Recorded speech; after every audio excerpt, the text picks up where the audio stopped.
Don't let YouTube decide what information you get. That's your choice. YouTube is deleting our videos and cuts you off from a source of honest reporting. Make sure you don't lose access to NTD's news content, and take a quick moment to subscribe to our newsletter so no matter what happens here, you'll keep your access to a trustworthy news source. China says they made a mistake in dealing with American diplomats. U.S. diplomats in China endured an invasive method of CCP virus testing. President Biden says it is important to work with Communist China on climate change, but carbon emissions data suggests the regime may not keep its promises. A Taiwanese company that makes semiconductors presents a possible Achilles heel for the United States. An over $90 million settlement is reached in a U.S. court. Young TikTok users started the lawsuits to protect their privacy. And Taiwan's president calls on her countrymen to eat more pineapples. This comes after China announced a ban on pineapple imports from the island. Welcome to China in Focus. I'm Tiffany Meyer. Chinese authorities say they made a mistake in dealing with American diplomats. U.S. diplomats stationed in China were subjected to an invasive method of CCP virus testing. China recently used anal swab tests on the officials. Chinese authorities said they did it, quote, in error, and promised to exclude them from those practices in the future. That's according to what the U.S. State Department told the Epoch Times on Thursday. The comments came after some U.S. diplomatic staff in China complained to Washington about having to undergo the intrusive procedure. Beijing claims the anal swab tests to deliver more accurate results than nasal or throat swabs. In an email to the Epoch Times, the State Department spokesperson said they never agreed to this kind of testing and voiced their protest to China's foreign ministry. The foreign ministry has since assured the U.S. that, quote, diplomatic personnel are exempt from this testing requirement. The number of American diplomats subjected to the tests remain unclear. But in a Thursday press briefing, a Chinese foreign ministry spokesperson denied that the country had ever asked U.S. personnel to take the tests. This isn't the first time this kind of test triggered controversy in China, especially when performed on foreigners. In January, visitors from South Korea were asked to take the test upon entry. They called their country's embassy for help and were able to avoid the procedure. They provided fecal samples for examination instead. A Chinese article condemned the Korean visitors' actions, publishing the headline, "China is no place for you to behave wildly." President Biden has rejoined the Paris Climate Accord. He also said it is important to work with Communist China on climate change. But can the Chinese regime be trusted for that? NTD's Penny Zhou has more. China is the world's largest polluter. Its carbon dioxide emissions accounts for nearly a third of the world's total, more than the US and European Union combined. New research from an Australia think tank says China emits more carbon dioxide in 16 days than Australia does in an entire year. Nonetheless, Chinese Communist leader Xi Jinping won himself a round of praise from Western media, climate change groups, and world leaders last year in September. That's by making an ambitious promise in a virtual speech at the United Nations General Assembly. China strives to peak its carbon dioxide emissions by 2030 and work towards carbon neutrality by 2060. But he didn't detail how China would meet those targets. Despite the promise, researchers found that what the regime is actually doing doesn't quite fit their words. Well, last year, China opened 3 times as much coal-fired power capacity as the rest of the world combined. Beijing continues to rely on coal, one of its most dirty methods of stimulating the economy. U.S. President Biden recently rejoined the Paris Agreement and appointed John Kerry as his climate czar to work with China. Climate has long been cited as one of the major reasons that countries should partner with Communist China. The strategic partnership between the United States and China, as it is beginning to emerge, is a fateful one, an important one, a crucial one, if the world is going to be successful in addressing this crisis. But it's hard to say how much this partnership has helped. According to American think tank Center for Strategic and International Studies, between 2000 and 2018, China's carbon dioxide emissions skyrocketed, totaling more than all European, Africa, and Latin American countries combined. Besides, the regime keeps tight control over its climate data. The Chinese Meteorological Administration has even issued regulations prohibiting weather forecasts by anyone other than the state's official agencies. Violators face heavy fines. The CCP has also suppressed critics of its environmental practices. In 2015, a popular Chinese investigative documentary was taken down from all Chinese websites within a month of its release. The film revealed the severity of the country's poor air quality. A recent editorial by the Wall Street Journal raises concerns about whether the Paris Agreement is unfairly giving Beijing a free pass at the cost of the U.S. economy. China's coal plant production increased by nearly 15% since it joined the agreement, while an analysis of the Obama Paris commitments predicted a $250 billion reduction in American GDP and some 2.7 million lost jobs by 2025. Penny Zhou, NTD News. A former Google CEO is ringing the alarm on semiconductors. Even though these chips are tiny, the former CEO says they can make America vulnerable. NTD's Juliet Song has the details. A former Google CEO is warning U.S. lawmakers about a soft underbelly of national security, semiconductors. That's because right now, the U.S. counts on other countries for semiconductor chips. These tiny chips can be smaller than a stamp, but without them, devices like cell phones or missiles wouldn't be possible. The tricky thing is, the U.S. now counts on one Taiwanese company for the most cutting-edge chips. It's fair to say that if you want a leading piece of hardware, which is what we all need to do what we do, you're probably going to use a vendor called TSMC, which is the one in China. They're just faster, better, etc. For Americans, TSMC might not be a familiar name, but you can find its chips in your iPhone or from an American fighter jet. And in terms of chip making, TSMC is the largest and the best. This Taiwanese company makes more than half of the world's contracted chips, and they can make chips as tiny as 3 nanometers. And U.S. chip giants like NVIDIA and Qualcomm depend on TSMC for chip production. Apple also goes to this company for iPhone chips. But TSMC is based in Taiwan, which brings another problem. Our dependence on TSMC is great, and the vulnerability of them to China is great as well. The Chinese regime claims Taiwan is part of China, and it has been threatening to bring Taiwan under control by force, and many Chinese military jets have been buzzing around Taiwan recently. So if Beijing uses force on Taiwan, U.S. companies could face a major disruption in chip supplies. The U.S. cut diplomatic ties with Taiwan in 1979, but the law requires America to provide arms sales to Taiwan so it can defend itself. Senator Tom Cotton says the semiconductor issue highlights America's responsibility to Taiwan. And this is one reason why Taiwan is not just a strategic and a moral question for the American people, but also vital to make sure that we don't allow the Chinese Communist Party to seize control of the world's most important chip manufacturer. Cotton says he supports efforts to build more semiconductors here in the U.S. Right now, TSMC is in the process of building a semiconductor plant in Arizona. It has bought over 1,000 acres in Phoenix last year and poured billions of dollars into the plant. Federal agencies are also reviewing vulnerabilities in semiconductor supply chains. They aim to close the gaps. Juliet Song, NTD News. Now to Brazil. The country has decided not to ban Huawei from a 5G network auction. Brazil's telecoms regulator has approved rules for the auction this year, without any restrictions for the Chinese telecom giant Huawei's equipment. This comes despite the Brazilian president's stance against Huawei. Reports from last December suggest the Brazilian president was looking for legal means to ban Huawei from Brazil's 5G networks.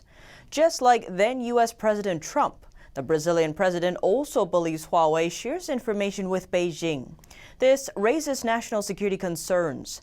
But the country's telecom companies complain that excluding Huawei would cost them billions of dollars. This is because they will have to replace all the Huawei equipment already in use. Half of the equipment in the country's 3G and 4G networks are from Huawei. Last year, Trump offered Brazil $1 billion in financing if it would agree to ban Huawei. The auction rules are still to be approved by Brazil's Federal Audit Court. An over $90 million settlement is reached in a U.S. court. Young TikTok users started the lawsuits, with the youngest being just 8 years old.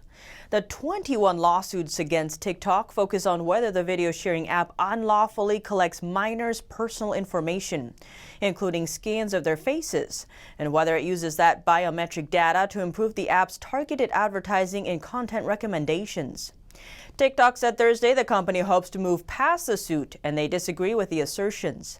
TikTok is owned by Chinese parent company ByteDance. The software developer agreed to the settlement after more than a year of litigation. A judge still has to approve the settlement. President Biden's nominee for U.S. Trade Representative is calling China a rival, a trade partner, and an outsized player. She says she wants to work with allies in dealing with Beijing. I previously served as America's chief enforcer against China's unfair trade practices. I know firsthand how critically important it is that we have a strategic and coherent plan for holding China accountable to its promises and effectively competing with its model of state-directed economics. Nominee Catherine Tai's comments signal that the Biden administration has no plans to roll back the strict tariffs imposed by former President Donald Trump. That's in contrast to what Biden said on the campaign trail. The Trump administration placed tariffs on $360 billion worth of Chinese goods, including steel and aluminum. It was a response to the regime's expansive state-sanctioned campaign to steal U.S. intellectual property. Tai acknowledged the problems with Chinese steel and aluminum, adding that all options need to be explored in dealing with China. 5 U.S. senators are taking action to block Beijing from accessing 10-year visas. They introduced a bill named the Visa Security Act on Thursday. The move would revoke Beijing's access. The 10-year visa program was rolled out in 2014 during the Obama administration. It grants foreign citizens multiple short-term visits to the U.S. over a 10-year period. But the senators say the Chinese Communist Party has abused the program, misusing it to send spies to the U.S. The bill calls for the Biden administration to shift China's visa eligibility back to the previous one-year program. It comes as Beijing continues to use its military to provoke Taiwan, take foreign citizens hostage, and oppress Hongkongers, Tibetans, and the Uyghur ethnic minority. Florida Senator Marco Rubio called the action long overdue. For the first time, the parliament of a European country declared the Chinese regime's treatment of the Uyghur Muslim population a genocide. On Thursday, the Dutch parliament passed a motion on the issue, but lawmakers from the country's ruling party voted against the resolution. They say the situation has not been declared a genocide by the United Nations or by an international court. Responding to the motion, the Chinese embassy in The Hague denied there is genocide in the Xinjiang region and accused the Dutch parliament of interfering in China's domestic affairs. At least 1 million Uyghur Muslims are being detained in concentration camps in China's Xinjiang region.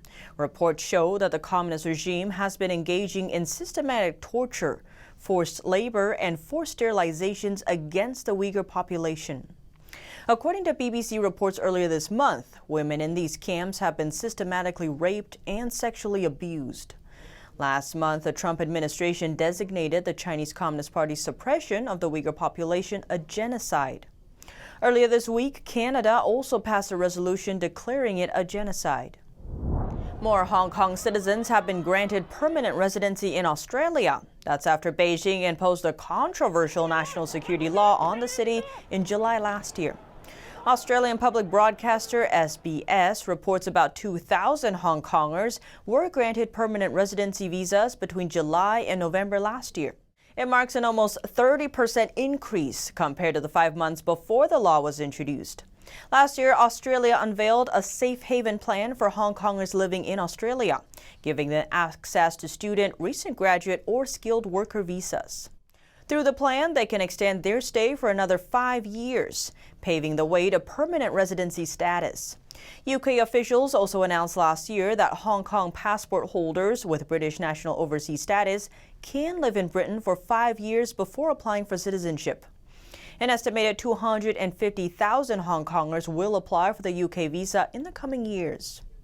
Losing a family member is heartbreaking. Losing one's only child to a pandemic is even more heartbreaking. This is what happened to a Chinese lady living in Wuhan. She believes the Chinese regime's cover-up cost her son's life. NTD's Becky Zhou has the story. While many Chinese people are celebrating the Lantern Festival, Wuhan resident Ms. Zhong mourns the death of her only child. She recalls what happened in an interview. The CCP virus was believed to have first appeared in Wuhan in December 2019. Local officials were aware of it, but sat on the information for weeks. They even accused whistleblowers of spreading, quote, rumors. Unaware of the upcoming pandemic, Ms. Zhong's son Peng Yi attended family parties to celebrate the Lunar New Year last January. 3 days after the family dinner, Wuhan was put under a state of emergency all of a sudden. Almost all private cars disappeared from the streets.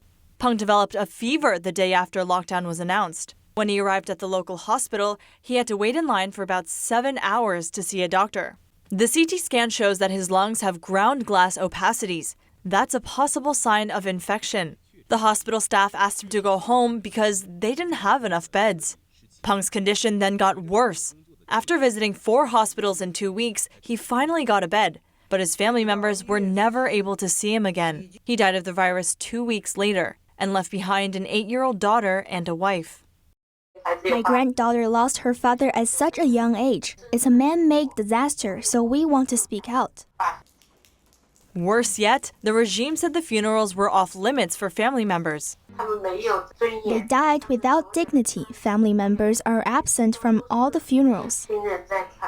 Ms. Zhong launched a lawsuit against authorities at a local courthouse, but the court refused to accept her claims. After visiting the Superior Court, she received the same reply. If you let people know earlier, we would have avoided it. My son's death was pitiful and miserable. That's not acceptable. Ms. Zhong is determined to see justice served no matter what it takes. Reporting by Becky Zhou, NTD News. Taiwanese President Tsai Ing-wen is calling on her fellow countrymen to eat more pineapples. This comes after Communist China announced a ban on pineapple imports from Taiwan. The ban will take effect in March. Tsai writes in her tweet, whether in a smoothie, a cake, or freshly cut on a plate, our pineapples always hit the spot. Support our farmers and enjoy delicious Taiwanese fruit. Beijing responds by saying harmful creatures could come with the fruit and threaten China's agriculture. But Tsai says Taiwan's agricultural exports meet international standards. She likens Beijing's ban to an ambush. Tsai's ruling Democratic Progressive Party says on top of military intimidation, Beijing is also using import bans to put Taiwan under economic pressure. In recent months, the CCP has repeatedly sent fighter jets into Taiwan's air defense identification zone. The communist regime has never renounced the use of force to bring democratic Taiwan under its control. Despite political tensions, Communist China is still among Taiwan's top trading partners. This is partly due to geographical closeness. More than 90% of Taiwanese pineapples were sold across the strait last year. But this is not the first time Beijing used agricultural imports as a political bargaining chip. One of the best-known examples is Australian wine. To retaliate against Australia's hard stance on Beijing, the CCP put a 200% tariff on Australian wine last year. Eat Taiwanese pineapples, drink Australian wine, a Taiwanese lawmaker writes on Twitter. And that's all for today's China in Focus. Thanks for watching, and see you next time.